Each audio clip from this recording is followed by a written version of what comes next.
Hey guys, welcome back to another design to manufacture channel video. Today we're going to be having a look at a new piece of software. This one's called VCarve, and this is a program that we can use to draw vector-based graphics and then send it or generate toolpaths and send it to a CNC router is one of the main things that I've been using this for. It has other applications, but for now, that's the main application we're going to be looking at over these next two videos. Alrighty, so straight away, this is what VCarve Pro looks like. All right, this is the Pro version, so it is the paid one. If you are running with their free version, you might not have the same settings. And if there's too much of a discrepancy, please let me know in the comments and we will try and alleviate that or put up a free version how to later on down the track. But for now, we're going to have a look at how to set up a file. And then in the next video, we'll have a look setting up the toolpaths. So to start with, we're going to go to create a new file. All right, clicking on that, it puts us into a job setup. All right, first up, you can set your CNC work up for a single-sided job, which is what I've been using for my CNC router. We have a double-sided job where you can set up carves for both sides and flipping. And we can also set up rotary jobs here too. All right, I haven't played around with this setting yet, but for now, we're going to look at single-sided because this is what this file's aimed at. All right, the next thing we're going to do is set up our job size. So I make my job size the same size as the cutting surface of my CNC router. That way, if I want to do a bulk or a batch run, I can set up and nest all my objects so they all fit into the sheet size that I'm cutting. This is the small portable one that I have set up in the back of a trailer at the moment. So I can move it around and use it in different spaces. It's only got an 800 by 800 bed size, right? And the thickness of the material that I'm usually cutting is about 17 millimeters, all right? You can change your measurements to inches if you are using imperial measurements, but for me, being in Australia, millimeters are the go-to, so that's what we're going to work with. So this is my job size all set up. Now my zero position, I like to have my zero position as the material surface. That way, if I've already got a job set up, I can re-zero it. So I might only do a cut that uses the bottom left corner. All right, my next job might be there, and I'll re-zero in between jobs to make sure that it's all working. And by doing it on the machines, on the material surface, I don't have to take material on and off again to re-zero my machine. All right. Next thing here is our XY datum position. What that means is in the bottom left-hand corner is how it's set up now, would be 0, 0. If you remember your X and Y graphs from when you were at school, where all you're plotting your points, this is 0, 0. And then going across would go all the way to 800 and 800 up because that's the size of my board. All right, and that would just fill in with grid coordinates that are associated with the millimeters here. That'll make a little bit more sense once I start popping items in, but I'm going to have the bottom left set as my datum. You guys can do whatever you like for your jobs, all right? But that's where you would modify it. And modeling resolution, standard.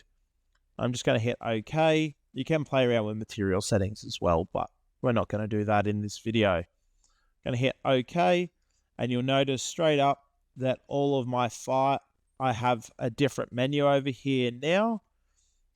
If I did make a mistake in my setup, all right, I can go to my sheets, and if it was a size issue, I can change that up there as well.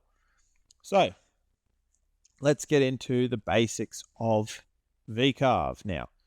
This is in the two-dimensional view. We don't need 3D views for this at the moment. We have a whole lot of vector-based shapes and options here. So we've got our standard repertoire of shapes. We can also put images in and trace them. And we can do text and all those sort of things. So that's in our create menu or our create tools. Then we have transform tools, which are over here, which are things like moving and setting and scaling. All right, and we also have some similar things in edit, so we can transform. All right, so move, scale, and rotate. We can group objects together, we can trim, we can overlap, we can join, and we can fillet, and we can do a whole heap of stuff. But that's all in here, and then we have some more layout settings down here. We're probably not going to get into anything really too much in this section. Today will be a basics video, and we're going to be doing basically a door plaque.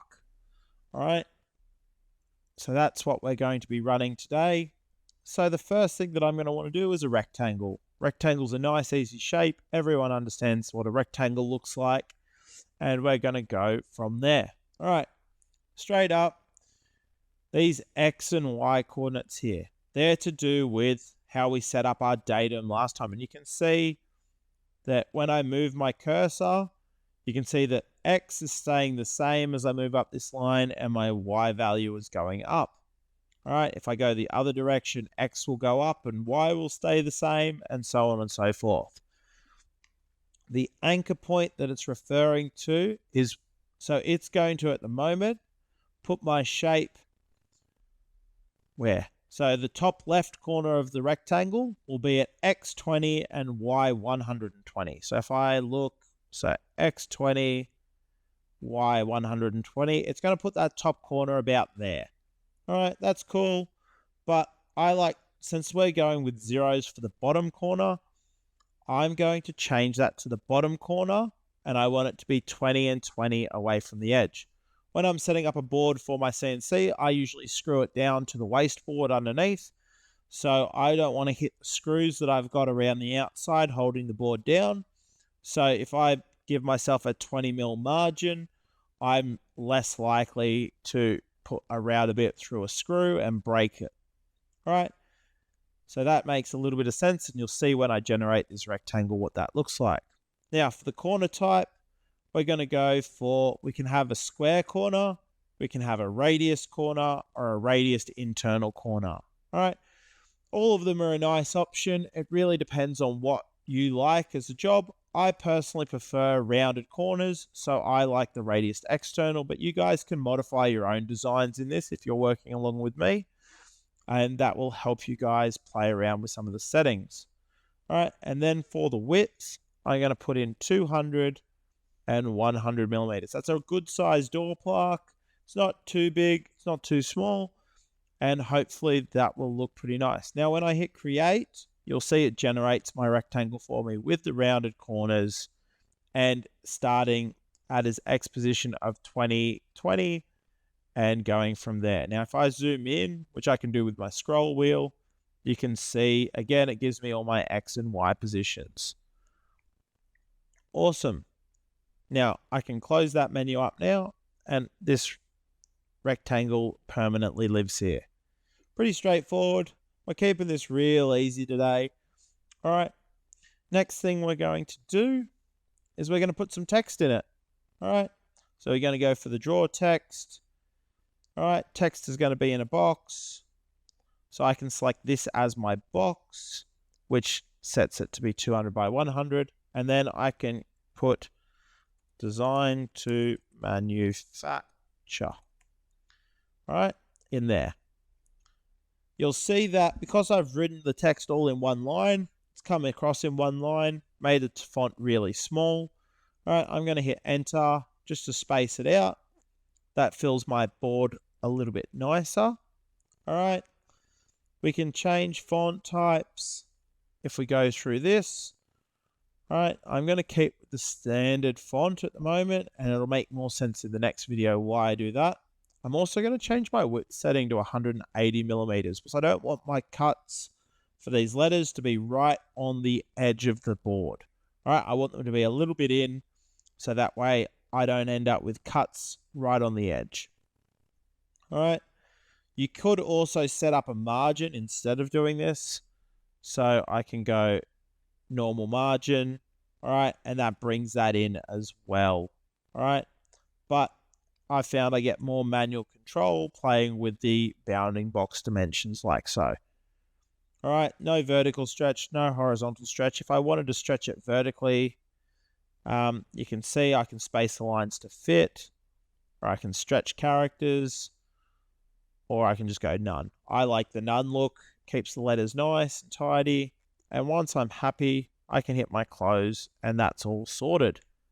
Now, I actually want to move my writing down a touch. I could have played with it in the text setting, but I can also just use my transform mode, grab my shape and just drag it down a little bit.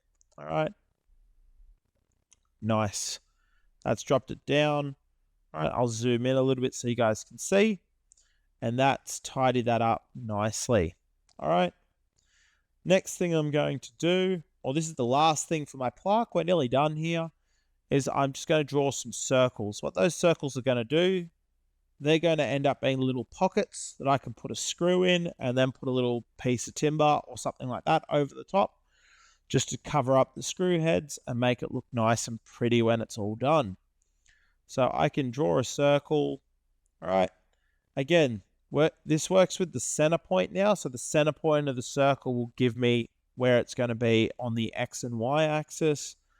I'm going to want them to both be in the top corner, but we're not going to be able to do that easily by using the coordinates. Or we can if you remember where your coordinates are. So my top corner, it would end up being 30 and 110. So if I go 30 and 110, all right, that will bring it 10 mil in from this line and 10 mil down from this line. And if I do a 10 mil diameter circle, hit create, you can see that comes in there nicely. Now, if you're no good with your X and Y coordinates, all right, so let's say we just make another one at, I don't know, 50 and 110, just start sitting there, hit create, all right, you can see that's there.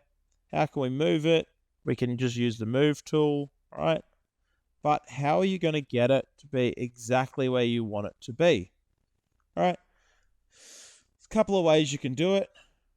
All right, we can draw some lines. All right, we can do that. We could click and we could draw some lines that come 10 and 10 and join them up. Or we could draw a rectangle that is going to be square and we're going to make it 10 by 10. All right, hit create and we get this nice little rectangle. Now, why did we draw a rectangle? We can move that. All right, grab him, move him up to the top corner. All right, it's snapped to one of the edges so far. I can bring it down a little bit more, work on getting it nicely lined up. Notice that when I zoom in, I get a little bit more control over where my shape is going. All right, and that's very handy to get my shape exactly where I want it. Now, this can be a little bit fiddly. That's why I recommend getting to know your points and your coordinates. The better you are with coordinates, the easier it's going to be to snap your shapes in. All right, but we got there and that's all good. Now what we're going to do is we're going to use the move tool on the circle this time and bring it so its center point aligns with the rectangle, or the rectangle that we've placed in. So you can see a little bit of finagling. We are pretty much there. Got a little bit more to go. Remember that this doesn't have to be dead perfect. We're currently working in like points of a mil. Right? So it doesn't have to be perfect, but it helps my OCD if it is. All right. So now that's looking pretty good. I can delete that rectangle and now I've got a nice symmetrical look for my project. All right, that's going to be it for video 1. Next video, we're going to set up toolpaths and I'll show you a couple of design faults with what we've just drawn. Alrighty guys, until next time, make sure that you like and subscribe this channel. Keep watching for some more content and I'll catch you guys later.